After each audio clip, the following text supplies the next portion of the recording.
तरह का अत्याचार और अन्याय सिंगरौली में चल रहा है। मैं समझता हूं कि इसके हर जो जवाबदार नागरिक है उसको उठकर बाहर आना चाहिए, क्योंकि हमारे बच्चों के भविष्य का सवाल है। और जिस तरह से पेड़ काटे जा रहे हैं, मैं खुद आज देख कर आया हूं, उस जगह तक पहुंचा हूं जहां ये कटाई चल रही है। ना पत्रकारों को वहां घुसने दिया जा रहा है, ना आम जनता को घुसने दिया जा रहा है।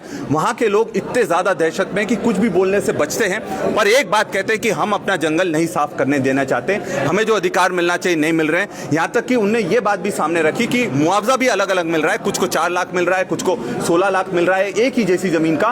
तो ये स्पष्ट है कि ये जल्दबाजी में हो रहा है और जो बड़े बड़े उद्योगपति अडानी जी जैसे उनके दबाव में इस तरह के निर्णय लिए जा रहे हैं। मैं कलेक्टर साहब से ये निवेदन करूंगा कि आप एक महापंचायत बुलाइए, किन लोगों ने आपत्ति ली, किन नहीं ली, मैं हम आपके सामने तथ्य के सामने साथ पेश करने के लिए तैयार हैं और आमने सामने बात हो जाए उनसे।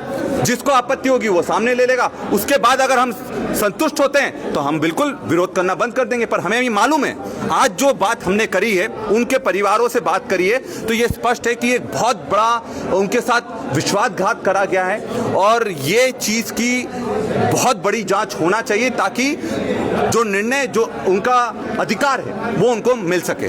जिस तरह से लगाया गया है मध्य प्रदेश में नहीं, पूरे देश में अडानी जी का राज चल रहा है। जो एक पेड़ माँ के नाम तो सिर्फ आप ही के लिए है, बाकी पूरे के पूरे जंगल तो अडानी जी के लिए हैं, वो आपके लिए नहीं है, ना आपके बच्चों के लिए है। पुलिस बल लगा के जिस तरह से वहाँ जाने नहीं दिया जा रहा है, 1500 पुलिस वाले, मतलब आप सोच सकते हैं अगर इतने लोग दिल्ली में होते ना तो इस तरह का बम ब्लास्ट नहीं होता है। वहाँ तो आप वो रोक नहीं पा रहे हैं चीजों को, यहाँ पर आप अपने लोगों के खिलाफ ही पुलिस बल का उपयोग कर रहे हैं, ये शर्म की बात है। सिंगरौली में जंगल कटाई कर रहे हैं और वृक्षारोपण दूसरे जिलों में कर रहे हैं। ये तो बहुत आश्चर्य की बात है। अगर जंगल कटाई यहाँ तो वृक्षारोपण भी तो यहाँ होना चाहिए ना। आप दूसरा जमीन दीजिए।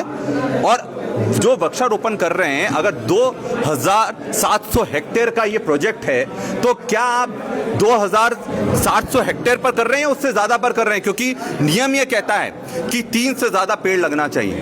कई जगह 5 पेड़ लगते हैं, कई जगह 10 पेड़ लगते हैं। तो अगर 10 पेड़ लगाओगे तो आपका जो क्षेत्रफल है जहां पर पेड़ वृक्षारोपण कर रहे हैं वो भी तो डबल या ट्रिपल होना चाहिए, जो कि नहीं हो रहा है। लोगों का कहना